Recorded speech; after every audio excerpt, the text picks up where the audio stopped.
இறைவார்த்தை மார்க்கு நற்செய்தி அதிகாரம் 6 இறைவசனங்கள் 34 முதல் 44 வரை. இயேசு கரையில் இறங்கிய போது பெருந்திரளான மக்களை கண்டார். அவர்கள் ஆயரில்லா ஆடுகளைப் போல் இருந்ததால் அவர்கள் மீது பரிவு கொண்டு அவர்களுக்கு பலவற்றை கற்பித்தார். இதற்குள் நெடு நேரமாகிவிடவே சீடர் அவரிடம் வந்து, இவ்விடம் பாலை நிலம் ஆயிற்றே, ஏற்கனவே நெடுநேரம் ஆகிவிட்டது.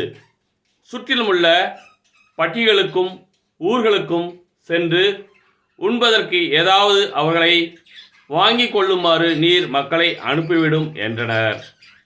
அவர் அவர்களிடம், நீங்களே அவர்களுக்கு உணவு கொடுங்கள் என்று பதிலளித்தார்.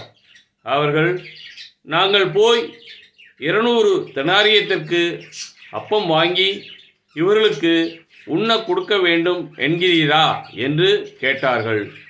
அப்பொழுது அவர், உங்களிடம் எத்தனை அப்பங்கள் இருக்கின்றன, போய் பாருங்கள் என்று கூற, அவர்களும் பார்த்துவிட்டு 5 அப்பங்களும் 2 மீன்களும் உள்ளன என்றார்கள்.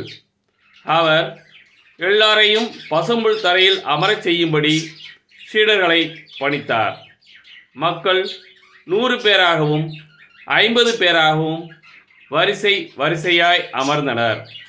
அவர் அந்த 5 அப்பங்களையும் 2 மீன்களையும் எடுத்து வானத்தை அண்ணாந்து பார்த்து கடவுளை போற்றி அப்பங்களை பிட்டு அவர்களுக்கு பரிமாறுவதற்காக தாம் சீடரிடம் கொடுத்தார்.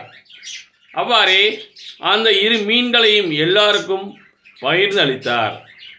அனைவரும் வயிறார உண்டனர். பின் எஞ்சிய அப்பத்துண்டுகளையும் மீன் துண்டுகளையும் 12 கூடைகள் நிறைய எடுத்தனர். அப்பம் உண்ட ஆண்களின் தொகை 5000. கிறிஸ்துவின் நற்செய்தி.